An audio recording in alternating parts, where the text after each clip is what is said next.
Welcome to another episode of the Build and Scale Boldly podcast. I am so excited to have my friend, Dr. Latifat Akintade, joining us. She is a GI doc, a visionary founder of the Money Coaching School for Badass Women Physicians, the host of the Money Fit podcast, and a sought-after speaker both locally and internationally. She's dedicated to empowering women physicians to achieve financial liberation. Also, best-selling author of a number of books, and also just a fun individual. I always enjoy my time with her. We have so much in common with our love of finances and female entrepreneurship. So we will definitely have a good time. So Latifat, can you tell everyone a little bit about you and your journey, please?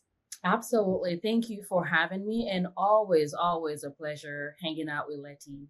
I'm a GI doctor. I'm a mama of three little ladies, founder of Money Fit MD, real estate investor, and overall just a lover of humans. I have a business as watching multiple businesses, which we're talking about businesses today.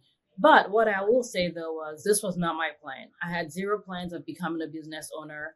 All I wanted to be was a good doctor that would live happily ever after. But unfortunately, what I realized was that was a dream that was not really practical based on what my life was calling for. And so it really was about 6 years ago that I decided to launch my first business. And that was really out of a need that physicians had for personal financial education, specifically women physicians. No one was talking to us about money, so much shaming out in the world. And it was so easy to feel all alone when it came to money. But what I realized was that with the right conversation, with the right community, women physicians are actually great at money. So my first official business started out of a need for really a space for women physicians around money. But again, like I mentioned, I'm a real estate investor, and I'm very, very happy to share everything that I know about businesses, personal finance, and all that good stuff during our conversation today.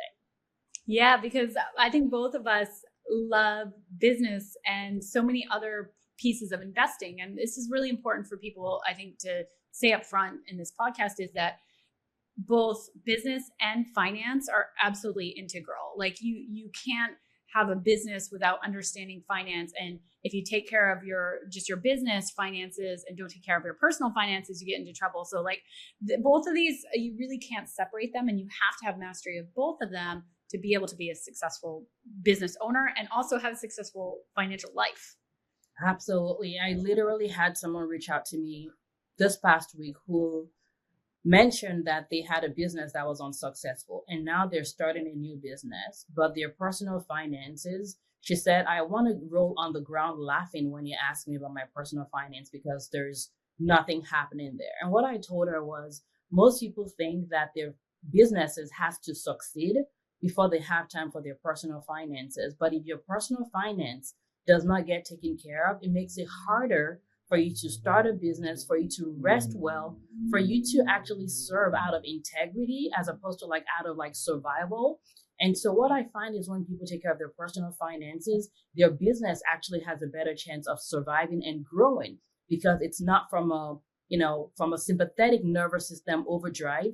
You're coming, marketing, selling, serving from a place of enoughness. And I think that more and more physicians need to hear that, because there is that light at the end of the tunnel mentality that we have that when I reach this goal in my business, then I'll be able to take care of my personal finance. But businesses are like infants. They need your attention at different levels. It may be you when you're a solopreneur at the very tip of it, or it may be you leading other people. But the bottom line is there's never going to be a time when your business is at a place where you're now feel like now you can finally have all the time in the world for your personal finance. You have to do both concurrently together. Oh, I 100% agree. I was going to say mic drop, because I think the difference of being able to grow a business, and so many of us do it while we're still working as doctors, right, or on our professions, but being able to grow it and not need it to survive, not need it for your family to survive, it's such a different feeling. Like you're saying, you don't have to come from scarcity. You don't have to come from need. You get to come from service and be in that more frequently. And that people feel that energy of you're doing it because you want to, not because you're feeling like you have to. And it's such a different experience for you as well. So that was so well said. And I 100% agree. Absolutely. And I think there's a misconception that people have, especially if they're new in the business world, because they see people talking about, like, okay, what must you have? Like, what is that thing you have to have? What's that outcome? But they make that mean that I have to, that means like, what do I need personally? No, it has to be, what am I pulled to? Like, what am I excited about? What's a must outcome? But it cannot be connected to your survival, which is how it feels when your personal finance is at risk. And I tell people that I practice medicine right now. I love clinical medicine. I do 7 days a month of clinical medicine. And I mean, I don't want to lose my clinical skills. That's why I do that. But there's also a part of it where it's like, I don't need anything from anybody that I serve. I don't. And, you know, there are different definitions of freedom. I know you're huge on freedom and there's so many options. But my favorite definition that has literally like changed my mindset and also the women that I get to serve is freedom, really, is getting to a place where you have nothing to gain, nothing to lose, and nothing to prove. If you can get yourself into that state, that literally is the best energy that you can grow a business from. You got nothing to gain, you've got nothing to lose, you've got nothing to prove. And if you can get there, and it does not need 10 billion years, it's a mindset shift that you get to by working on the tools that, you know, Leti works with you with and getting your personal finance in order. When you're there, it's going to be like gasoline on your business. But even aside from your business, there's a financial part of business, but there's also the life part that we want you to have. We want you to have the relationships that you want, the health that you want. All of that is critical. And again, if you're like nothing to gain, nothing to lose, nothing to prove, you're more likely to hang out with your spouse, which means that you're more likely to not feel like your life is dependent on this business. And that is where I hope every physician, every woman physician, every woman that's listening to this will be, so that you can actually do the work of growing your business and serving the humans that you're called to serve. Yes. Oh my God. Beautiful. So let's go through this nothing to gain, nothing to lose, and nothing to prove, because I think it's important to go deep in it. So when you say nothing to gain and nothing to lose, what do those mean to you? Absolutely. So, of course, if you're a business owner, you're earning, let's say, $200,000 and you want to earn $500,000. If you make that delta, it's great, especially if you want to be profitable. So yes, there is some benefits to that. But the key that I'm talking about is the sense of survival, that of enoughness, you feel, right? of enoughness that you feel, where you're like, this number is not going to affect my sense of safety or security. And as humans, our basic necessities are important, like the food, shelter. I'll give you an example, actually. So you know that we traveled around the world in 2023 to 2024. And before we did this, we had created the finances, and I have what I called like a lasagna level, like my plan A, plan B, plan C, like 7 layers of like lasagna. But my brain was still freaking out. My brain was like, oh my goodness, you're going to quit your W-2 job. You're a GI doctor. You get paid well. Like, you're going to be homeless and all of that stuff. And I'm like, I got a plan A, plan B, all the way to F. And my brain was still freaking out. Mm-hmm. And the thing that I had to tell my brain to calm the heck down was, I was like, okay, if all else fails, I will sleep on my sister's couch. And my brain calmed down. I was like, okay, now we have a plan. I'm like, for real? That's for real. You and 3 kids and a Sheila is gonna sleep on a couch, and you're gonna be okay with it. That's what my nervous system needed to calm the heck down. So my point is that it doesn't have to do with any actual numbers. There's no number you need to reach in order to have the feelings that I talked about, except for making sure that your personal finance sense of security and safety is taken care of. But yeah, nothing to gain is like, this sale isn't going to change my life. And I tell people that there's literally no amount of money that you would give me that would change my life, because my life is good. It just becomes more like abundant overflow, as opposed to like needing to make me okay or well or enough. Does that answer your question? Yes, because I think so much about how people do goal setting from lack. And the drive of the goal setting is, it's like very tense. It's like, I must do this. And then your drive is internal drive. But if you're goal setting from a space of wholeness, right?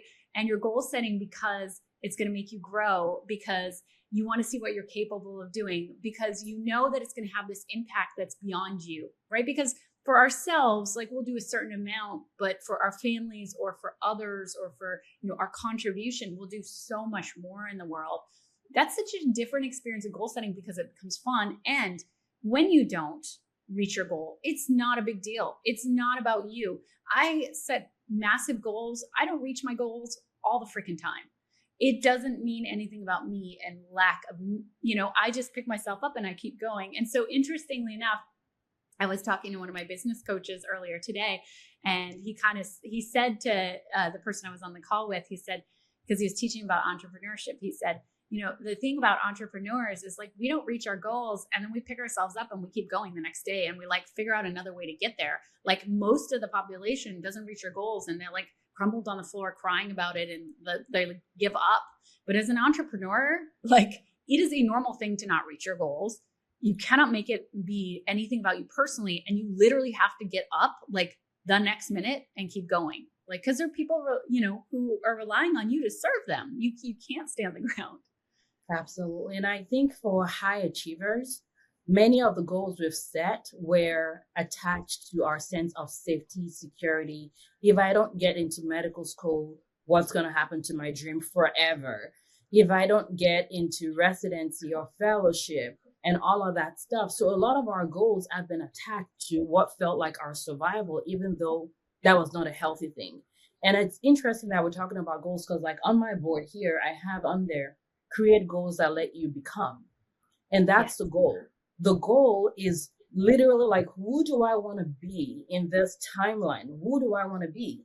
And from that perspective, you're setting up the things to do, not just because you want to accomplish the goal, but because the main win is in that person that sets the goal and who they want to become. So it becomes a drive. And it's so important because when you don't detach yourself from the outcome, it makes it harder for you to create big goals. But when you're like, my primary thing is who do I want to be? Then the external stuff just becomes like a symphony. It's just like this, you're just directing. It's not so attached to you that you limit yourself from becoming who you could be, which limits you from serving who you could serve, which prevents you from becoming the person. Like I have kids, you have kids. When I think about the version of me that's raising my kids now, as opposed to the version of me that would have raised my kids if I did not become an entrepreneur, very, very different. Now I'm teaching my kids to fail. I could not tolerate failing before. I'm teaching them to make decisions. Before I was like, well, God forbid we make decisions, so it's not just about us. And that is why you need to create something that's worth failing at. You need to create something that's going to give you a chance to meet the version of you that can fail so well that you're like, bring it on. It's all just gains at this point, to be honest with you. Right. And also, let's say you set the goal for buying a short-term rental and it happens a couple months later. Who cares? Because it's who you've become and all that growth to be the person who could get the short-term rental. That's what you've gained. Whether or not you get the short-term rental in December or you get it in February really, truly doesn't matter. So yeah, I think that who you become absolutely 100% alongside with you. So then I left that third piece because I think that's probably the one that people probably struggle with the most, which is you don't have to prove anything, because so many of us are achievers. So many of us are like, get that next, walk through that next step, get that recognition. We did well in school. Like we're trying to prove ourselves and our worth to everyone around us for much of our lives. So how do you talk about, how do people get to that space and how would you know you're at that space? I don't think there's a point where you have it so perfected. There's going to be levels of deepening in that level of growth. And this one is really important to me because I struggled with this, like many physicians, people pleaser. In fact, one of the big work that I did when I started my business was people pleasing. I did not know how much that would have, I had a business with a fake name on it, for crying out loud. I was not like on Facebook. I was not Latifat for a very long time. People didn't know my real name because I was like, what will my colleagues think? What will my patients think? And all this other stuff. And what ends up happening is that we now are showing up in a way that's not actually us, right? And it's interesting, like right now I have my hair in like a fro, and I haven't done that in like 20, I don't know, maybe 20 years or so, of just like rocking a freaking fro. Like now I don't care what y'all think about me. And when I Yeah. don't care what you think about me, it means that I can show up with my authentic self. And the truth is, when you show up as who you are, you become magnetic. You magnetically attract and you magnetically repel, which is the goal. Because once you don't repel anybody, you're just going to have too much noise around you. And so in order to get there though, you have to accept yourself for who you are. And I think that's a huge part of it, is accepting yourself with your flaws and all of that. And I'll give you a really practical example of this. When I look at my own personal finance, one of the things that helped me go from not knowing anything about money, thinking that I sucked, tired of trying to learn the terminologies 5 billion times, but looks like I was making no progress. I had credit card debt, I had student debt. I did not even know how much I owed because I did not want to look at it. I had so much shame. And I'm like, I'm a freaking doctor. I'm good at what I do, but I just suck at personal finance. It's like, why am I doomed in this one area of my life? And one of the things that really helped shift things for me was I decided that I was going to stop trying to get great at money.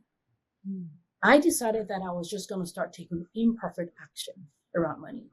I'm not going to try to take perfect ones. I just want to take a bunch of imperfect ones. And the crazy thing that happened was, once I decided that, I started taking action.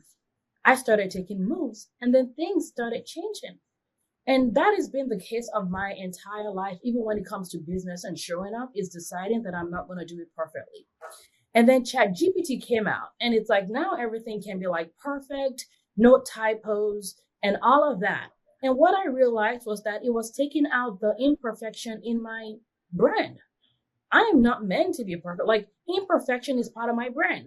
Like, if you cannot tolerate a typo, we ain't gonna do well together, right? And so accepting yourself does not mean you don't improve, but what you think is wrong with you may actually be the best part of you.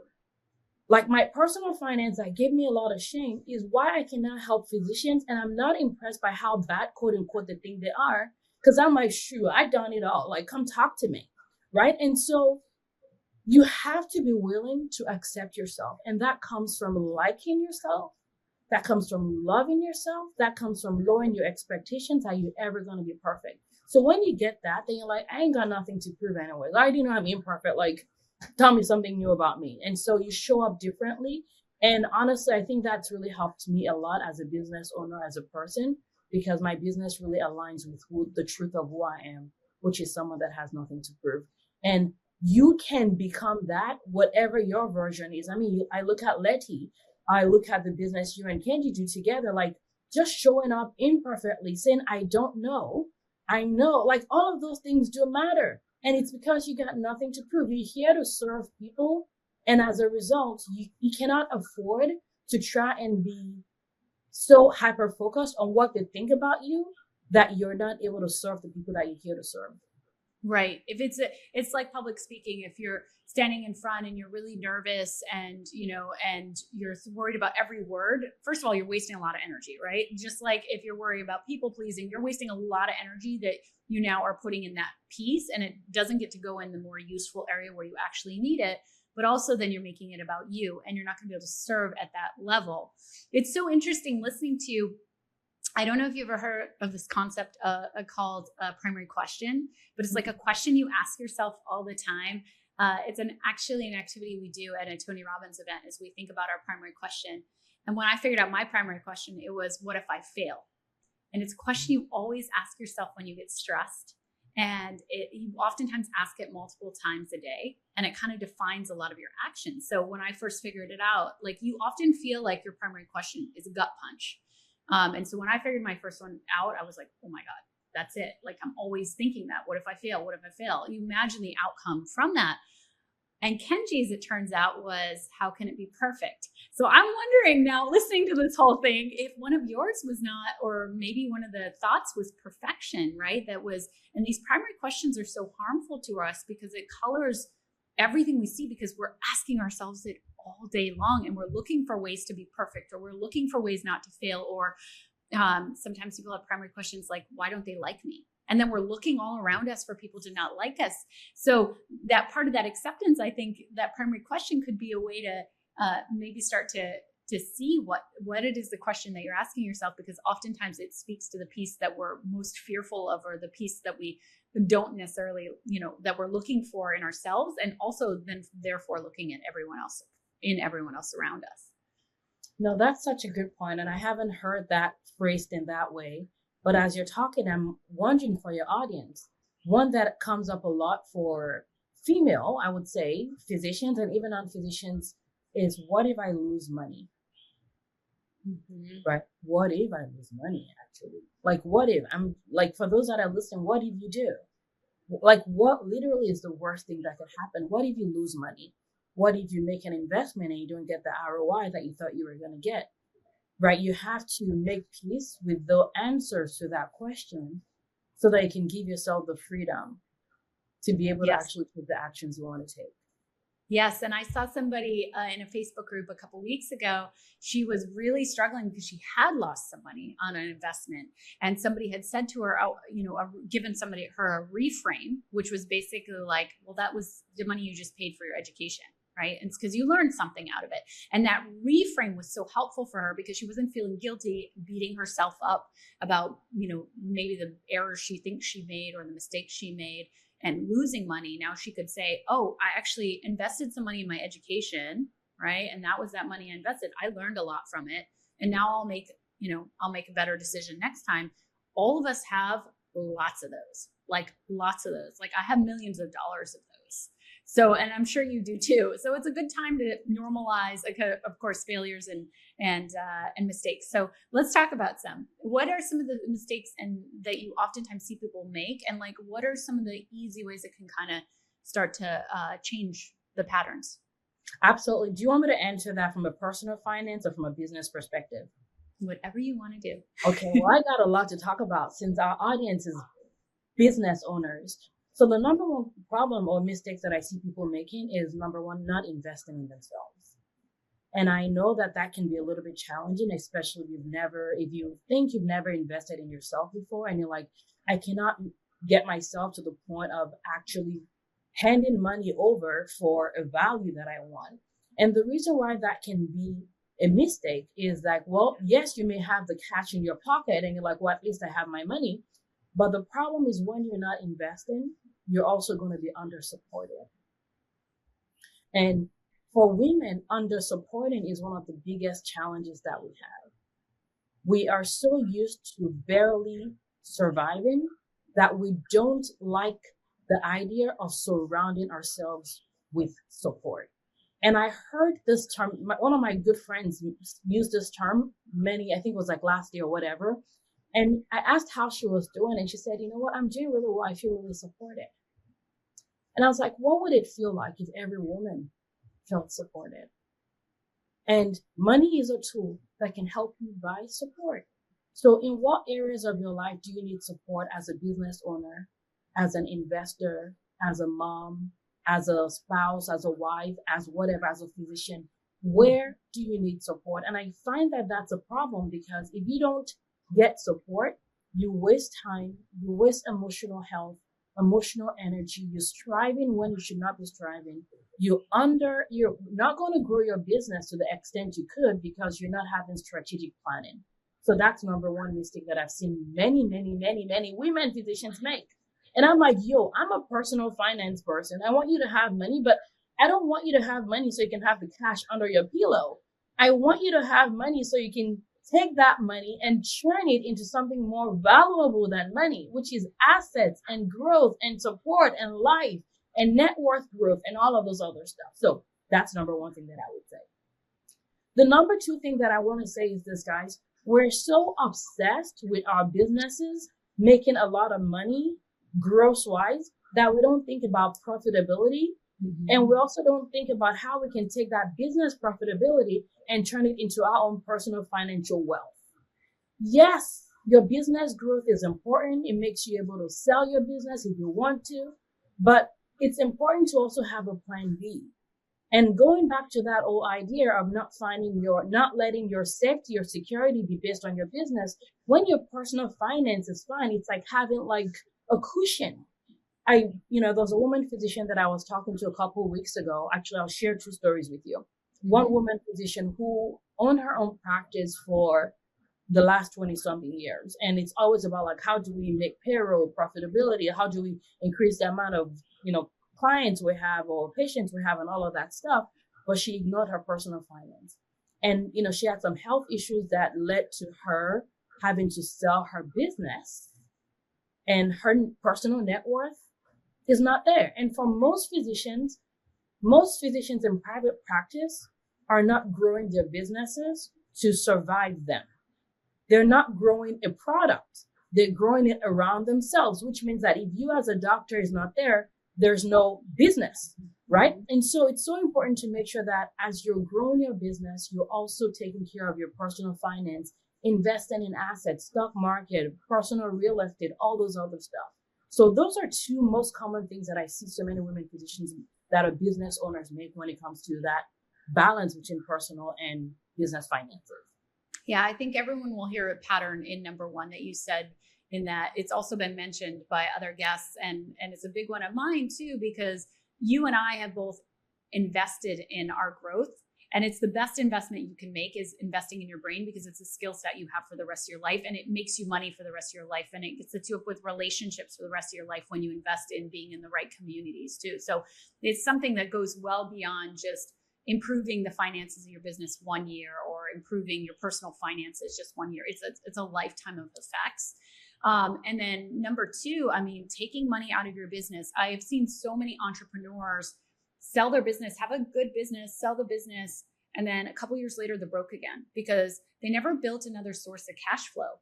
And so and then in the situation, I got to start another business again. And it's really sad to see that. Whereas if you took a little money out along the way and put it into investments that made money for you. I love real estate because it's got cash flow, but even the stock market or something like that, is going to compound ideally over time. You're going to be in such a different situation 10 years from now because you made those like little decisions to even take out 10 or 20% off the top and put it into other investments. It just sets you up to be able to have cash flow for life rather than being in a situation you have to continue working, right? And you have to continue trading time for money.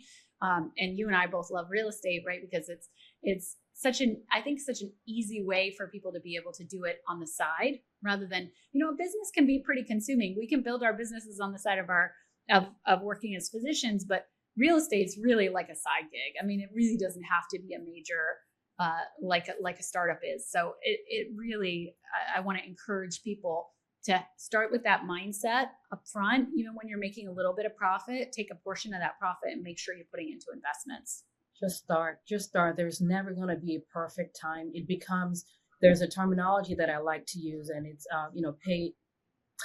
I call it pay yourself first, but some of my clients have turned it into like pay your ASS first. But the truth is, pay your future self first, right? Wealth building is a long-term vision. Pay your future self first. And I don't think we've talked about this today, but many times we're thinking about our current self, but we're not thinking about our future self. And people ask me questions like, how do you make the best decision? So, we're talking about the traveling earlier. That was something that cost us multiple six figures in 1 year. And people are like, how do you decide that versus like putting that money in real estate, right? And the way that I believe everyone can make the best decision is by asking their future self. And I like the whole idea of like your 80-year-old self, because at the end of the day, whatever decisions you make, she's the one that's going to suffer the consequences or enjoy the benefits from the memories and the net worth growth and all of that. And so when I think into the future, and I'm like, okay, 80-year-old self, what decisions, like what are the smart decisions that I need to make with what I have in front of me? She's going to be pissed if you get to 80 years old and there's no money for her. right? She's going to be pissed if you get to 80 years old and you did not create memories that are worth talking about. So I want to just encourage everybody. Many times we think the answers we're looking for is like beyond us. The answers you're looking for is like right inside here. It's like, it's right here. You know the good choices to make, but you have to use the tools. And part of the tools is consulting with your future self and saying, how would you like, for example, like with the traveling, if I did not do it, my 80-year-old self would be pissed.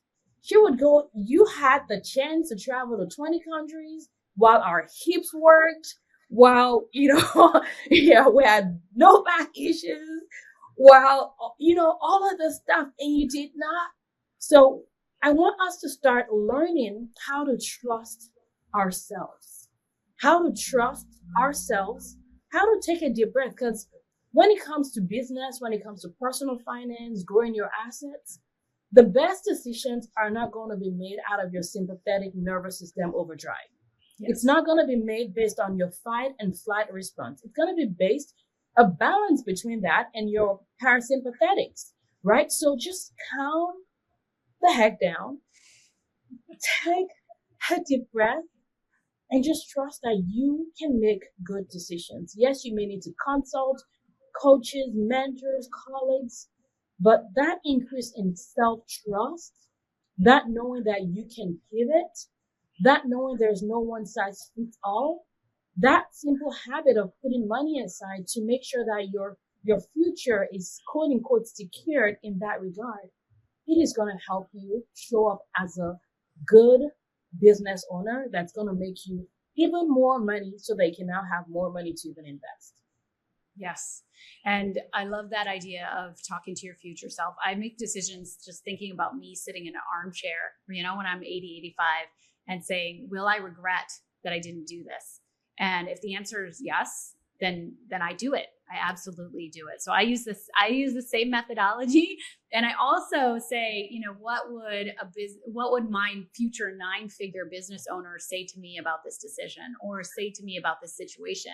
And that actually helps you calm the F down too, because it's like, dude, this is minor. Like, you're going to deal with a lot more when you got that 9-figure business. So you can chill out now. And so you can use your future self that way too. Yeah, you can chill out. And I think that's something that more people need to hear, especially women. I think the way that we run businesses is slightly different than maybe people with more masculine energy. There's all those bro marketing. There's all of this, like, you gotta like bump it up.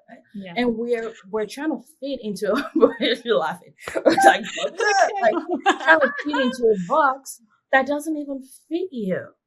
Right? There is, yes. I believe that we are created uniquely, and there is maybe a different way for you to thrive in business that does not require you, like, I don't know, jumping off the roof and trying to get yourself hyped up. For many women, the solution comes from a place of that rest and digest, as opposed to that, like, jumping off the wall, like, all that. Yeah. A lot of it, can also come from relationships. I think about how many cool things have come from me just having dinner parties and hosting people and helping connect people to other people. And that can be one of the most valuable things you do, is connect with people and have conversations. And ultimately, when you think about the one thing that makes the biggest difference in your business, it's almost always relationships, right? It's always relationships. It's literally the best. And I think it's important for us to talk about that, because, the monetary part is so important, but there's also I met you through business. Like, some of my closest, most deepest, richest relationships are because I met them, because I decided to be brave enough to start businesses. Right. And we don't talk about carpets and curtains all day. We talk about really like things that excite us, right? It's a totally different level of conversation. That's like it. Like, I think a lot of people wouldn't understand it, right? Because they haven't been in this space, but it's like so engaging for us because it's a topic that we're really engaged in. And so sometimes, you can feel really alone because nobody else gets you. And to have those kind of relationships where people understand what the heck you're talking about is a phenomenal thing. And it just deepens the relationship at a whole different level, because you're so outside of what most people are doing that only a few people get you. Yeah. And that's rich in its own way, It is. right? It relaxes you. It helps you show up with confidence, which makes you more money. So it still ties into, and I think for those that are listening, people say things like success leaves clues. And many times when we're looking for what that means, we're looking for like the strategies. But it's also important to start listening for not just the strategy, actionable, but also the truth. Like we just mentioned relationship. That's not, we didn't make that up. That's the truth. So success leaves clues. It's not just in the action, but it's in the character. It's in the, okay, so this is, you would see Facebook groups that would talk about things like, why is it that the people that are selling coaching are the ones that are saying coaching is a good thing? Because it's changed their lives. That's right. Investing in assets. And I'll talk real briefly about the 4 classes of assets that I usually tell people to invest in. And the way that I came up with that list was literally sitting down and going, okay, what are the things that really has helped me be grounded without losing myself, even as my net worth continues to grow? And there are 4 classes of assets that I always recommend people invest in. And the goal is not to judge yourself. The goal is to look and say, which one of this am I weak in so that I can strengthen that muscle? Mm-hmm. The number one asset is me as an asset. Mm-hmm. And it's number one for a reason. It's number one because that's the most important thing. Assets put money in your pocket, increase your net worth growth, increase your wellness. So when you invest in yourself as an asset, that's the number one thing that you can invest in. My husband, I'm married. My husband was not a big coaching type person for a long time. And I'm a personal finance person. So I'm like, okay, you need to like think about the ROI of where our money is going. And he knew even before he got into coaching that you don't touch my coaching, quote unquote, budget. Like I don't care. I would eat ramen before I give up the money that I invest in my mind, because that's the number one thing that is of value. So number one is me as an asset. So if you're not investing in yourself, that's something that you want to do better at. Number 2 is my life as an asset. And when I think about my life, like my relationship as an asset, the experience of traveling, maybe hiring a babysitter for you so you can get some rest. I told Leti we're traveling tomorrow, where my husband and I will do like a yearly retreat, like a vision retreat together. We're going to be doing that over the next couple of years. That's seeing my life as an asset. Number 3 is buying and growing assets. So these are like the tangible business, stocks, bonds, real estate, all those sort of, crypto, whatever else you got. And then the last one, which I don't think many people talk about, is creating assets. So there's a part of us that I believe is designed for creating. That's why you would see a physician that's been like working 80 hours a week.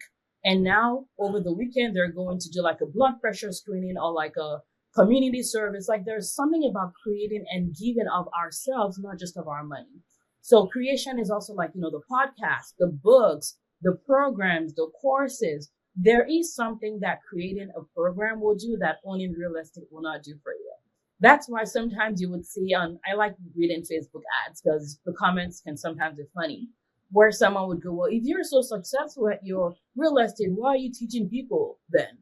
Because there's something you don't understand that is a form of wealth when people create and give as opposed to just receiving. So looking at those 4 assets, if you can ask yourself, where are you the weakest in, and focus on increasing the strength of that specific class, you will grow wealth in a way that's wholesome, where you have not just money, but you have money and life and relationship and assets and feel like you've lived a really good life. I love that. That is awesome. It's such a simple way to remember it. And, the creation piece, I just heard somebody say, I don't say I'm working, I say I'm creating. And they obviously have a creative business where they really are creating, but that's such a cool way to think about it, because it is so much more energizing when you think of creating and business, the things you do in business as creating, because a lot of times it absolutely is. And it's really energizing for those of us who get to do it. I mean, that's, I think, part of the reason we love business so much is it, again, allows us to grow, which you were mentioning earlier, and allows us to become more of who we must be in the world. Yes. It's so much fun. And I So much think fun. that's part of burnout that we don't talk about a lot. Yes. Many physicians were doing great work, and I know your audience is very broad, but I'm just talking to, whatever you do. I've met lawyers that also feel the same way. There was actually a lawyer I was talking to who her life had gotten so monotonous that can actually accelerate burnout. And one of the questions that I asked her was, well, there are problems that you're identifying. Why don't you create something to solve that? And just in that conversation, you could see the life come back into her. So part of what accelerates our burnout as physicians is seeing patients all day and all of that stuff. It's great to save lives, but there is a sense of you're not foiling the creation part of you. And when you start to, you may see life come up. It may be even as simple as creating something for patient education, creating a new system that will work, a new workflow. Just create something. It will give you life. It's like when you have a car that's I don't know, hybrid, gas or fuel. This is a different kind of energy source that will help you last longer, whatever you do.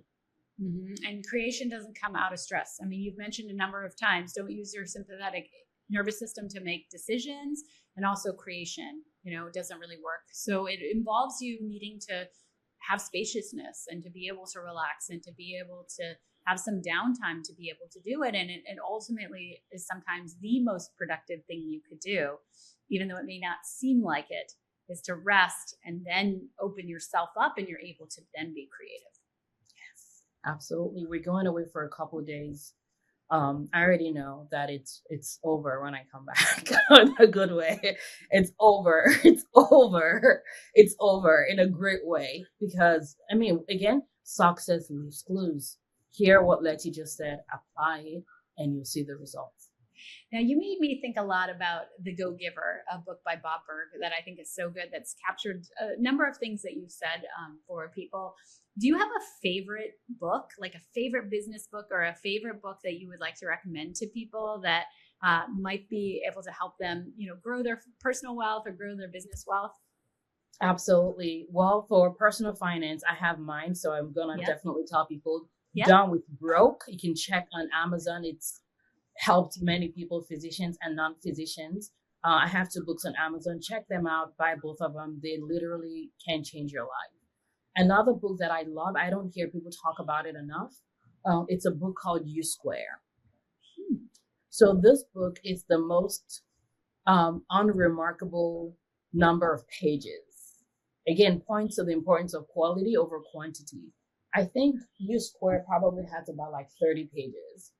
The first person I recommended it to opened it and said, it looks like a pamphlet. I'm like, I know, I've read it 6 times.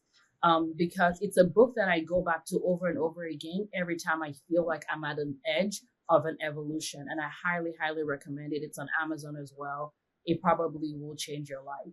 I will tell you that this is not a business. Well, actually, it could be a business book, but I get asked a lot, even up until yesterday, how to be grounded, how I stay grounded. And I think it's time for us to start redefining like wellness and what it means to be well. I think so many times we talk about like, I'm going to roll my eyes a little bit. I like massages. There's nothing wrong with massage. I actually like them. Massages and all this other stuff. And those are great. But we have to understand that there are different levels of us. There's the body, mind, and spirit. And for me, honestly, one of the best things that I've done is get my own like faith and spiritual life like anchored deeply. And so for me, that's like praying, that's like reading my Bible, that's like, meditating on the word of God. Like those things may not seem like direct business application, but part of the groundedness that helps me succeed as a business owner is literally because of that. So I would be holding back on the good stuff if I don't share that with your audience. That is not a traditional business rule or whatever, but it's one of the best decisions that I've made when it comes to showing up as a business owner is taking care of my spiritual life. Yeah, it's interesting. I was at a finance conference last year, and somebody asked Ray Dalio what the key was to his success, and he said meditation twice a day. Same thing. He said he could get centered and he could really be able to listen to his intuition and what to do and make so much better decisions, again, out of the parasympathetic, not the sympathetic. So for him, the number one key to his business success was meditating twice a day, Ray Dalio. So very consistent. And I want people to hear that. And he's more successful than I am. And if he's saying it, y'all better believe that's a success principle right there. So we don't talk enough about that in health, in medicine. And I do think that it's unfortunate that we don't, but it's key to being grounded and being well. For sure. Okay. Well, tell everyone how they can get a little bit more information about you, where to find you, please. Absolutely. The easiest way to find me is if you're listening on a podcast right now, just go to Money Fit MD. That's what my platform is on any podcast listening panels or, platforms that you're on. You can find me on Facebook. You can find me on Instagram, Money Fit MD. And my name is Latifat Akintade. I love connecting with people. I love serving humans. And one of my goals is that we would significantly decrease the amount of worrying that women physicians do when it comes to their finances, because I truly believe that there's a money badass inside all of us that hasn't been safe enough to come out. And so when we learn simply, when we do things that are straightforward, that we, talk about on the platform and the podcast, the books and our programs, I've seen so many lives changed. Businesses grow, families restored, people quit their job, travel the world, whatever the heck you want to do with this one life, you can with support, and it'll be a pleasure to serve you however way I can. Thank you so much for your time, Latifat, and it's always such a pleasure to be with you. Always a pleasure. Thank you for having me, and thank you for the work you do. Guys, just real quickly, no one put me up to this, but big shout out to Leti just for the work that you do. And I have to say, you've done a lot of great work when it comes to real estate and your personal portfolio and your programs. But I've always told you that you are probably one of the most knowledgeable when it comes to business that I know. And I got I think it was 2 years ago was when I said that. And I was like, when are you going to start teaching other women how to be CEOs? So the fact that this is something you're even doing right now is so valuable. And I want to say thank you, because it's not always easy. Thank you for doing the work. And for those that are listening, if you haven't left her a review yet, please do that. Leave her a review. Listen to more than 2 episodes. It means you like something about it. So share with a friend, leave her a review. It's the best way you can say thank you to her. So. Oh, aren't you sweet? Thank you.